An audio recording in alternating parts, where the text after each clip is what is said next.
మీరు ఆహ్, ఒక హైకోర్ట్ జడ్జిగా ఉండి ఎన్నో న్యాయ సేవలు, న్యాయ సలహాలు ఇచ్చిన తర్వాత మళ్ళీ గూడా మీరు మళ్ళీ లాయర్‌గా గూడా ప్రాక్టీస్ చేస్తున్నారని విన్నాం సార్.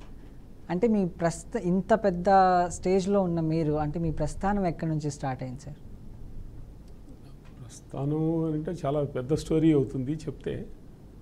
ఏదైనా మా చిన్నాన్నగారైన పాత అంత మునుపు మన హైకోర్టు ప్రధాన న్యాయమూర్తిగా చేసిన చల్లా కొండయ్య గారు మా కుటుంబంలో మొట్టమొదట లాయరు. ఆ తర్వాత మా ఇంకొక చిన్నాన్న కూడా ప్రస్తుత న్యాయమూర్తి, అమరావతిలో ఉన్న న్యాయమూర్తి చల్లా గుణరంజన్ వాళ్ళ నాన్నగారు, మా చిన్నాన్నగారు, ఆయన కూడా న్యాయవాది. నాకు ఆ రకంగా న్యాయవాద వృత్తిలోకి రావడానికి కాకుండా న్యాయశాస్త్రం చదవాలని చెప్పి ఇంట్రెస్ట్ ఉండి లా చేయటం జరిగింది. లా చేసిన తర్వాత 6 సంవత్సరాల తర్వాత నేను ఈ న్యాయవాద వృత్తిలోకి రావటం, ఒక 25 సంవత్సరాలు ప్రాక్టీస్ చేసిన తర్వాత అనుకోకుండా నాకు హైకోర్టు జడ్జి అవ్వటానికి అప్పుడు ఉన్న ప్రధాన న్యాయమూర్తి అడగటం, నేను ఒప్పుకోవటం. ఒక 8 సంవత్సరాలు నేను జడ్జిగా ఉండి నా ధర్మాన్ని నేను నిర్వర్తించానని అనుకుంటున్నాను. జాగ్రత్తగా చేశాను.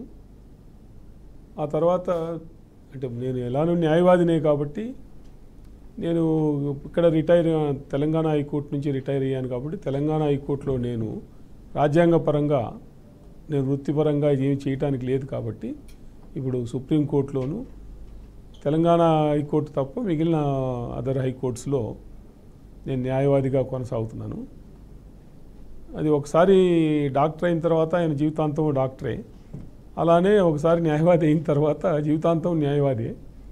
వృత్తిపరంగాను తర్వాత సాటిస్ఫాక్షన్, మనం కొంత వృత్తిపరంగా ప్రజలకు ఉపయోగపడుతున్నామని మనకున్న ఇన్నాళ్ళు అక్యుములేటెడ్ నాలెడ్జ్ అంటారు కదా, ఈ అక్యుములేటెడ్ నాలెడ్జ్ను సొసైటీకి ఉపయోగపడాలి, మనకు ఉపయోగపడాలి.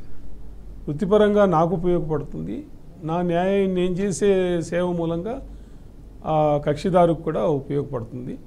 తర్వాత నాకున్న అనుభవంతో నేను జడ్జిలకు చెప్పేటప్పుడు, కోర్టుకు చెప్పేటప్పుడు ఇది నా దృక్పథము, నా ఐడియా అబౌట్ లా, ఈ పర్టికులర్ కేసుని చెప్పడం వల్ల ఒక రకమైన అసిస్టెన్స్ కోర్టుకు కూడా ఇచ్చినట్టు అవుతుంది.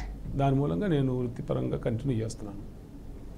సార్, సాటిస్ఫాక్షన్ గురించి మాట్లాడుతున్నారు కాబట్టి మీ త్రూఅవుట్ మీ కెరియర్లో మీకు హయ్యెస్ట్ సాటిస్ఫాక్షన్ ఇచ్చిన కేసు ఏంటి? ఓకే, ఈ ఆర్డర్స్ నేను ఇచ్చిన ఐఎమ్ టోటలీ సాటిస్ఫైడ్ అని అనిపిస్తుంది కదా సార్ ఒక మూమెంట్లో. సో అంటే న్యాయవాదిగా నేను ప్రతి కేసు ఏ కేసు చేసినా గెలిపోవటంతో సంబంధం బట్ లేకుండా హయ్యెస్ట్ సార్ ఒకటి గుర్తుండిపోయే కేసు ఉంటుంది కదా త్రూఅవుట్ ద కెరియర్. అలా చెప్పడానికి లేదమ్మా, చెప్పకూడదు కూడా ఒక రకంగా చెప్పాలంటే. ఎందుకంటే చాలా కేసులు చేసిన నేను నా వరకు నేను ఏ కేసు చేసినా ప్రతి కేసులోనూ మనసు పెట్టి ధర్మం ప్రకారం, న్యాయం ప్రకారం చేశాను అనే నమ్మకంతోనే చేశాను. ఆ నమ్మకం ఇవాళ కూడా ఉంది నాకు. ఓకే సార్, వృత్తిపరంగా నేను ఏ రోజు వెనక్కు తగ్గలేదని చెప్పచ్చు. సాటిస్ఫాక్షన్ కాకపోయినా పోనీ ఈ కేసు చాలా కాంప్లికేటెడ్, అసలు ఏంటి నేను ఎలా ఇది అనుకొని ఒక స్టేజ్ ఉంటుంది కదా సార్, ఇది ఏం చేస్తే ఏంటి ఒక దిక్కొకలాగా అనిపిస్తుంది, మీరు ఇచ్చే ఆర్డర్స్ వేరే ఉంటుంది, లా ఇంకోటి చెప్తూ ఉంటుంది, అట్లా కాంప్లికేటెడ్గా ఏదన్నా అయిందా సార్? అట్లా నా వరకు అంత కాంప్లికేటెడ్గా అనిపించిన కేసు ఏది తగలలేదు ఒకటి. రెండోది, ఒక్కసారి మాత్రం ఒకే ఒక కేసులో నా మొత్తం 8.5 సంవత్సరాలు జడ్జిగా ఉన్నప్పుడు ఒక కేసులో నిర్ణయం చేసుకోవడానికి కొంచెం ఇబ్బంది పడ్డాను. ఇది అటా ఇటా అనేది. అంటే ఆ రోజు జరిగిన 2 సార్లు దాన్ని వాయిదా వేసాను నిర్ణయం చేసుకోలేక.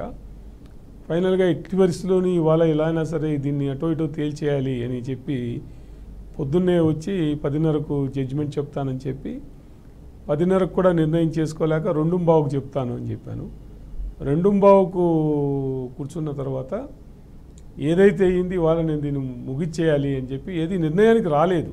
ఏం చేస్తాను ఇటా అటా అన్నది కూడా నిర్ణయం రాలేదు.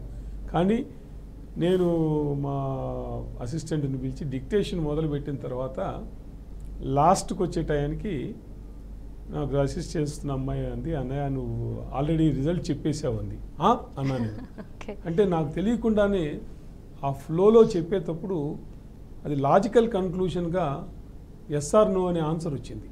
ఓకే. ఆ తర్వాత నాకు అనిపించింది ఏంటంటే నేను కాదు ఇది పలికేది, నాలో అంబని ఏదో అంటారే అంబ పలికింది అని ఆ రకంగా అనిపించింది. అంటే ధర్మదేవత వెనకాల ఉంటుంది. నువ్వు ఏది చెప్పాలనుకున్నా కూడా ఫైనల్గా అటు వచ్చేటప్పటికి ఆటోమేటిక్గా వచ్చేసింది, లాజికల్ కన్క్లూషన్ వస్తుంది. ఎందుకంటే ప్రాసెస్ కరెక్ట్ అవుతే రిజల్ట్ కెనాట్ బి డిఫరెంట్ అన్నది నా నమ్మకం. మనకి చాలామంది వ్యూవర్స్ ఉన్నారు సార్. ఆ వ్యూవర్స్లో ప్రయారిటైజ్డ్గా ఎక్కువ వచ్చేటివి ఏంటంటే మెయిన్లీ మ్యాట్రిమోనియల్ ఇష్యూస్ వస్తూ ఉంటాయి. అంటే డివోర్స్కి సంబంధించింది, మెయింటెనెన్స్, ఆలిమనీ, కస్టడీ, ఇవన్నీ మ్యాట్రిమోనియల్ ఇష్యూస్ మనకి ఎక్కువ వస్తాయి ప్రయారిటైజ్డ్గా. ఆ తర్వాత నెక్స్ట్ వచ్చేది ఏంటంటే మొత్తం ల్యాండ్ ఇష్యూస్. అవి ఏంటంటే కబ్జాల గురించి, అంటే ఎంక్రోచ్మెంట్స్, అవి వీళ్ళకున్న ఏకర్స్ ఆఫ్ ల్యాండ్లో వేరే వాళ్ళు వచ్చి చేసుకుంటా ఉన్నారు, మేము పోలీస్ స్టేషన్లో కంప్లైంట్ పెట్టినా కూడా ఎలాంటి యాక్షన్ తీసుకోవట్లేదు, ఏం చేయాలని చెప్పేసి. So I'll start with matrimonial issues. So matrimonial ఇష్యూస్లో అంటే ఒక వైఫ్, హస్బెండ్ ఇప్పుడు మామూలుగా డివోర్స్కి ఇంతగానము అంటే పోతుంటే లాస్ట్ 10 years బ్యాక్ అంటే డెకేడ్ బ్యాక్ ఇప్పటికి ఏంటంటే డివోర్సెస్ అనేది పర్సంటేజ్ పెరిగిపోయింది. అంటే number of cases are increasing day by day. So what could be the reason అంటే యాజ్ ఫర్ అస్ మీ ఎక్స్పీరియన్స్ బట్టి మీరేం చెప్పాలనుకుంటున్నారు? What are the reasons for divorce అని చెప్పి? డివోర్స్కు రీజన్ ఏమిటంటే ఇద్దరు ఇండివిజువల్స్ ఒకరికొకరు అర్థం చేసుకోలేకపోవటము, లేకపోతే ఒకరి అభిప్రాయాలు రెండో వాళ్ళని గౌరవించలేకపోవటము, మూడోది ఎక్స్పెక్టేషన్కును రియాలిటీ ఆఫ్ లైఫ్కు